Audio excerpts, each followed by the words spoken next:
I need your ID, please, so I can write you a summons. You will be willing to write me a summons? Yes. Outstanding. I need your ID also, please, sir. I don't think that's gonna happen. Okay, I'm gonna place you under arrest then. You're not placing me under arrest. Come here. You have no right to ask. Come here. All right. Taser.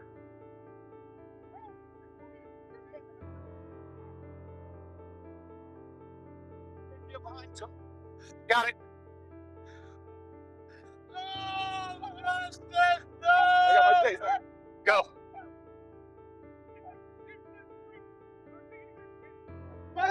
In the incident, a single police officer approached a protester who was presumably participating in a demonstration or gathering.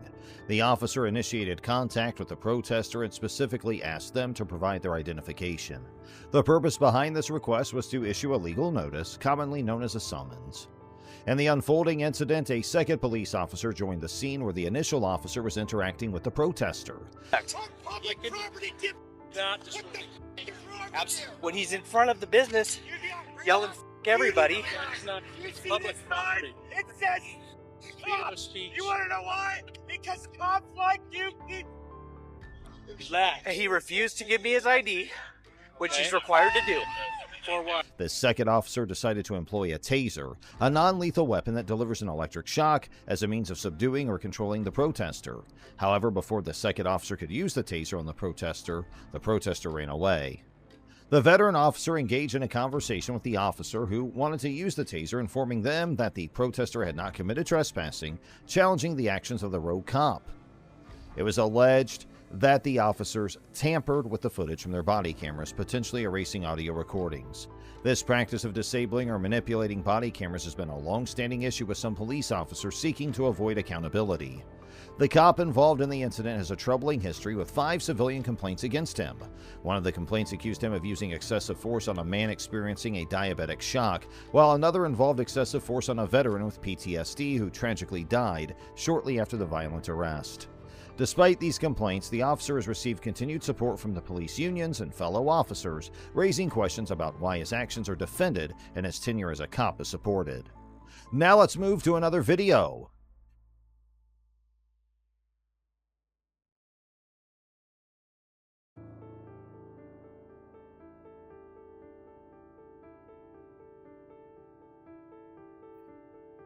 In the incident captured on video, Aramis Ayala, the first black state attorney elected in Florida, was pulled over by Orlando police officers. What agency are you with? I'm the state attorney. Okay. All right. Thank you. Your tag didn't come back. Never seen that before. I'm sorry? I'm like state. Yeah. We're good now. So it was.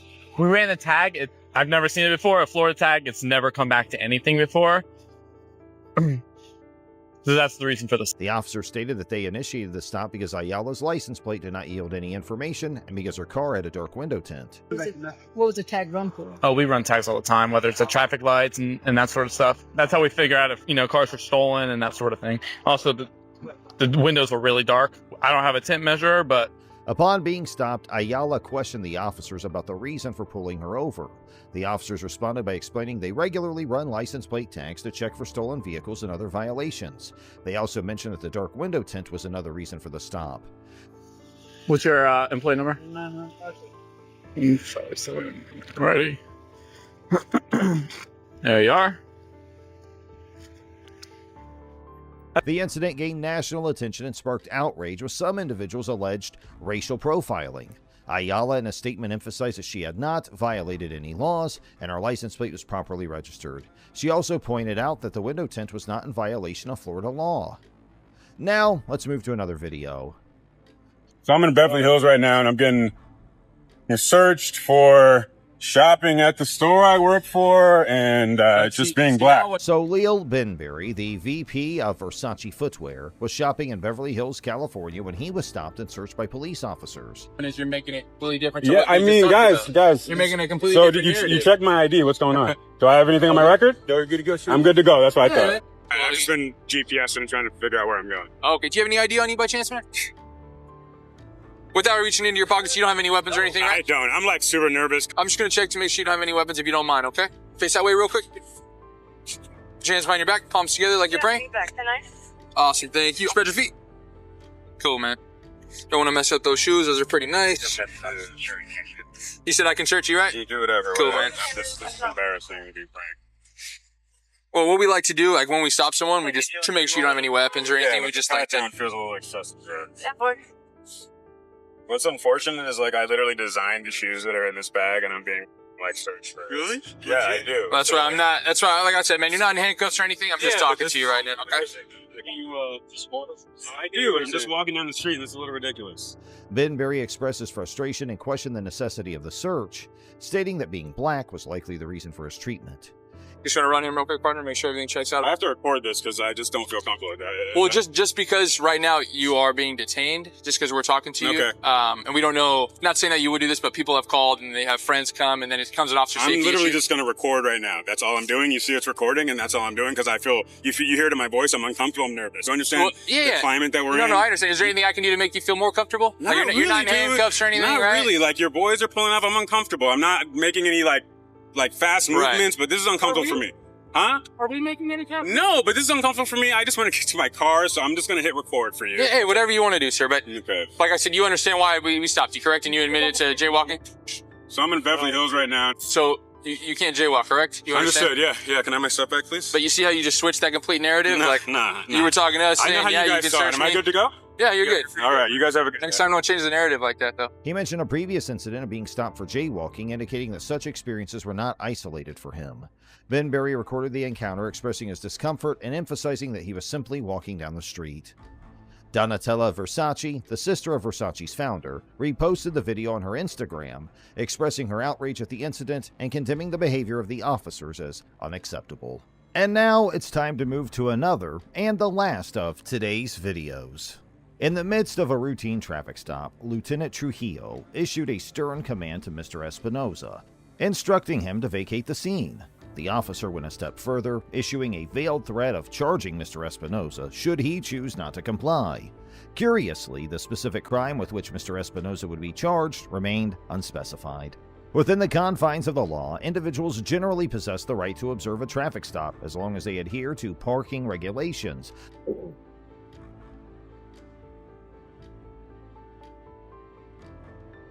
Do you need to be behind this traffic stop? Yeah, I do. Why? My son right there, he was following me to pull. Okay, he's on a traffic stop, so you don't need to be behind it. Oh, you gotta be mean. Oh, I'm not being mean. We just don't like when people pull in behind us. I don't like them. They killed my son over this thing. For following. That's what we get paid to do, to pull people over. Well, you don't get paid to be. You're And you don't either, okay? I don't gotta put up with you. Okay, I asked you a simple question, okay? Hold on, man. In fact, you need to leave now or you're gonna get charged. It's that easy. Well, I'm recording too. I asked you a simple question. If you have attitude, that's your problem, you keep okay? pounding on my door. Yeah, you saw me and you rolled your window up when I came. Hold on a second. Right. Avoid disrupting the flow of traffic and refrain from obstructing law enforcement officers. It was during the initial interaction with Lieutenant Trujillo that Mr. Espinosa was noticed to repeatedly press the screen of a cell phone. According to a police statement, Mr. Espinosa had claimed to be recording the incident, although the actual moment of initiation, whether it occurred upon the officer's approach or earlier, remained unclear based on the camera footage. Okay? No. You rolled your window up No, when I walked up, don't okay? care. I'm So I not knocked on your traffic window, stop. okay? You You didn't are not pull a me cop. over. You don't need to be I behind don't you, care if I'm a okay? cop or So not. you need to leave No, right I now. don't need to do anything. You I'm got on a 5 public seconds street. to leave, okay? There's no reason for you to be behind this traffic stop. No reason, I'm on okay? a public street. No reason, Is okay? this not a public No street? reason. Do I not pay Okay, taxes do you for always this stop road? behind cops when they pull people over? I ain't stopped right behind you. Okay, you don't need to be here. I ain't You don't stopped need right to be behind here, you, okay? sir. You need to go. No, I Okay. don't. I'm waiting on my son. All right, He's fine. my ride back to home. In this scenario, a court could potentially assess Mr. Espinosa's actions to ascertain whether they amounted to obstruction and if his refusal to leave the traffic stop constituted a violation of the law. It is plausible for the court to find that Mr. Espinosa's mere refusal to leave might not be adequate to support an obstruction conviction, as it appears he did not physically impede, impair, or hinder the ongoing traffic stop. His actions instead could be interpreted as an exercise of his First Amendment rights, with the intention of filming law enforcement activities. Stopped right behind you. Okay, you don't need to be here. I ain't You don't stopped need right to be behind here, him, okay? sir. You need to go. No, I Okay. don't. I'm waiting on my son. All right, He's my fine. ride back to Wilson. Leave. Leave. That's the car. You can stay. Hey, stop. Get out the car. Get out the car. Get out the car. Get out the car. What are you gonna do? You're gonna SD4, give me that radio. Get out the car. Get out the car. Get out the car. Stop it now. Get out the car. Get out the car. Get out the car. Stop it now. Now. Get out of the car! Hey, now! Yes. What the hell do you think you're doing? I ain't doing anything. Okay. Huh? Yeah, you're on a traffic stop and you're trying to drive away? Get out the car! Call state police! Get out the car! Has nothing to do with anything.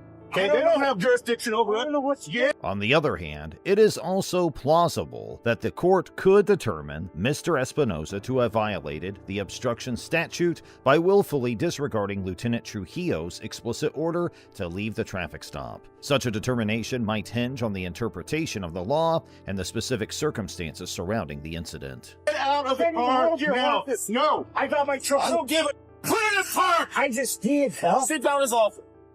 Don't pull away from me. I'm not. You're gonna get lit up. I'm not. Okay, you're gonna get You're lit up. breaking my arm, man. Hold on, I'm gonna get out. Get out the car. Get out the car. Continue, hold on. Can you guys get out? Hold on. Now. I'm getting out. I'm not. You're under arrest. I'm not. Get out. Turn around and face the truck. You're under arrest. Okay, guys. Hands behind your back. Down. Put your hands behind your back. The deputies on the scene issued a command to Mr. Espinosa directing him to leave the area. However, as he began to pull away in his truck, the deputies responded by aiming their tasers at him and raising their voices, loudly ordering him to exit the vehicle. In response to the deputies' actions, Mr. Espinosa promptly stopped his truck and pulled over to the side of the road, complying with their subsequent instructions. Hands behind your back. Put your hands back. I'm going peacefully, fella. I just get back. Hey, he's recording this case first. That's fine. He can record all he wants. This is okay. Guys, You do what you're told, all right? You think it's okay just to roll up on traffic stops and not do what you're told? Now you go to jail. That's all right. I'm a Turn around and face the truck. I'm already cuffed now. You guys not listening. If you listen, you won't get manhandled. Now let's Don't go. move. Let's go. That's great. You gonna look for something. You need to settle down. Get in the car. Get in the car. Get in when you. During the course of the incident, Mr. Espinosa made a startling revelation that he had been subjected to a taser while the deputies were in the process of placing him in the back seat of the patrol vehicle. This specific instance was not evident in the body camera footage captured during the encounter. Get in the car. Get in. No. You have your wallet on you? Don't do that, man. I'm gonna get you. I'm gonna pass search you. Now get out. I got my wallet. Get out now. Get out now. This is how it's gonna work. Okay? You're gonna do what you're told to do, and that's it. Stand up. Come on, guys. This is safe. Come on, man. Well, quit acting like an idiot. I ain't acting like nothing. I got a taser piece in my lip. You guys got me right in the face. Mr. Espinosa reveals that he was tased while the deputies were putting him in the backseat of the patrol vehicle. And although it is not apparent in the body camera footage, Mr. Espinosa alleged in his lawsuit that he was also tased. Additionally, Mr. Espinosa included in his lawsuit an allegation that he was tased yet again while attempting to put his own vehicle in park, following the officer's directive to halt his movements. I got out the car, stop the car. He guns it while I'm holding onto the car. So I had my gun point. Then he puts the car in reverse, backs up on the pit-standing car while I'm still holding onto the car. And we tried getting him out of the car, and he had the car in drive, and he accelerated, but it didn't go nowhere. We tried to get him out, and he was refusing, and then when we tried to put him in, he was refusing. So I tased him, and then I tried to get him out to pass search him and get his wallet because he wouldn't tell me anything. And then that's when you rolled up. Okay. I'm gonna get him over to the jail. Okay. In this situation, it is alleged that Lieutenant Trujillo and Deputy Knoll blatantly misused the authority vested in them and exploited the tasers provided for their protection to deliberately cause harm to an individual. The claim suggests that instead of employing the tasers as tools to ensure safety and maintain control during the encounter, they used them to inflict pain on Mr. Espinosa. Police officers sure are law enforcement officials who are tasked with maintaining public order, protecting individuals and property, and preventing and investigating crime. However, there have been instances where police officers have abused their power, used excessive force, and violated people's rights, particularly those from marginalized communities. Oh, somebody help me. These actions can lead to distrust and fear of law enforcement, exacerbating already strained relationships between the police and the communities they serve. But can they exploit such power? What are the legal penalties if they do so? And if the police abuse his here power, would they be treated differently? Stick around as we take a closer look at two of the most brutal cases that could make us think of cops as judicial pillars twice. Our first case kicks off with Sergeant Mario Cardona versus Daniel Garza. Daniel Garza was helpless after being thrown and pinned to the ground. Officer Mario Cardona, who Garza had known for years, was on the verge of breaking his wrist. Garza recalled, "I was trying to be a man and trying to hold in the pain, but man, that wrist lock hurts." He's just bending it and bending it. But what compelled Cardona to go so far? It turns out that his actions were motivated by rage toward Garza, whom he accuses of attempting to kidnap his stepdaughter. Are cops bestowed such authority? It seems that the two men had quite the history, with Garza having previously dated Cardona's stepdaughter, Naomi Villanueva. The relationship had hit rock bottom, with Villanueva moving out of her parents' house to live with a friend. In May 2015, Garza allegedly took Villanueva without her consent from her friend's house and brought her to her parents' house in Whittier, where Cardona lived across the street. Cardona saw Garza doing pilots in his yard and ordered him to come down to the street. As soon as Garza came down, Cardona began his assault. According to Garza, he was not the aggressor, and a neighbor who witnessed the incident testified in Garza's favor. The sheriff deputies who arrived at the scene noticed redness on Garza's face, bruises and abrasions to his knees, and redness on his wrists.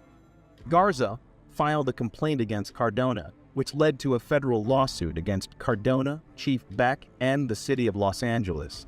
Garza alleged false arrest, unreasonable search and seizure, excessive force, assault and battery, negligence, and intentional infliction of emotional distress. A video of the incident filmed by one of Garza's neighbors was also presented at the trial.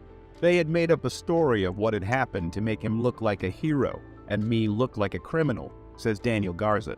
The U.S. District Judge Stephen V. Wilson presided over the hearing where the former deputy city attorney, Michael Amarian, spoke in defense of the city. The jury found Cardona to be acting with malice as an off-duty officer, and on June 26, 2017, they ordered him to pay Garza $210,000 in damages. On top of that, the court added another $664,000 in attorney's fees and $26,000 for post-trial costs. The city of Law refused to take responsibility for Cardona's actions and even refused to indemnify the officer, forcing him to pay for the charges out of his pocket. Jim DeSimone, Garza's attorney, claims, "This is the problem with the left. This is why people are out on the street." The case is a clear example of police officers using excessive force against individuals and getting away with it. In this case, however, Garza was able to stand up to the authorities who violated his rights, and he was able to win his lawsuit against Cardona. The jury's decision to find Cardona guilty of acting with malice sends a strong message that law enforcement officers cannot get away with using excessive force against citizens. It is worth noting that this case also highlights the importance of civilians being aware of their rights and standing up to law enforcement officers when they feel their rights have been violated. Garza's decision to file a complaint and a lawsuit against Cardona shows that individuals can take action against police brutality and excessive force. As more and more people become aware of their rights and are willing to take action, law enforcement officers will be held accountable for their actions, and if you sue a cop in LAA for excessive force, you are in for a wild ride. However, Garza's decision to stand up to Cardona and the authorities who violated his rights resulted in a victory for him, sending a strong message that law enforcement officers cannot get away with using excessive force against citizens. The case of Harold Hill is just a perfect example of how our justice system can go wrong. From a gruesome rape and murder to a wrongful conviction, this case definitely ticks all the boxes. So, what underwent? First off, we have the detectives who were assigned to the case, Kenneth Bordeaux and John Halloran, the so-called beacons of justice. They were the ones who got the confession out of Peter Williams, who was later found to be in jail at the time of the crime. So, how did they churn out a false confession of someone who wasn't even there? Hill's confession is also questionable, as he claims that he was physically and mentally abused until he confessed to crimes he didn't commit. Is this the kind of behavior we expect from our law enforcement officer? Moving on to the trial itself. Hill was only 16 years old when the crime was committed, but was tried as an adult at the age of 31. This is an interesting move from the prosecution, considering that neither of the defendants had a criminal record prior to the incident. The jury found Hill and Young guilty of murder, and they were sentenced to life without parole. But 13 long years later, DNA tests revealed that the hair found at the crime scene and the cellular materials under Kathy Morgan's fingernails didn't match either of the defendants. Think of the agony Hill went through for something he didn't do. What made Hill hold on to his life is still astonishing. Despite this evidence, the prosecutors disputed the findings, suggesting that the hairs were unrelated to the crime and that the cellular material could have come from sweat or drool left over by the recovery team. It's shocking that the prosecutors were so stubborn, even in the face of such clear evidence. Harold and Young were eventually released from prison, but tragedy struck when Young was killed in a hit and run incident. Hill, however, filed a complaint against the city of Chicago, the police, and the two detectives involved in the case, accusing them of forcing a confession and violating his civil rights. The case was settled for $1.25 million, with Hill receiving $500,000 and the rest going to attorney's fees. It's surprising that the detectives were only asked to pay a measly $7,500 each for their part in this whole debacle. Do you think that is bad? Wait till you hear this. It's also worth noting that Hill was later convicted again for an unrelated armed robbery charge and is currently serving 27 years in prison. But despite this, it's clear that the justice system failed Harold Hill in the past. This case highlights the importance of reforming our justice system to ensure that wrongful convictions don't occur, and that those who abuse their power are held accountable. The case of Harold Hill is a tragedy of errors, starting from the investigation to the trial and subsequent conviction. Being wrongfully imprisoned for 13 years, Hill was not awarded a chance to conform to life outside because he was turned into a criminal by the system.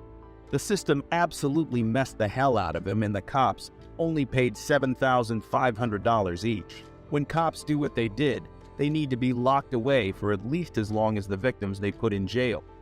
What do you think of these cases? Which do you think is most unfair? Sound off in the comments below and make sure to let us know if we missed out on anything. While you are at it, make sure to hit that subscribe and leave a like to never miss an update from us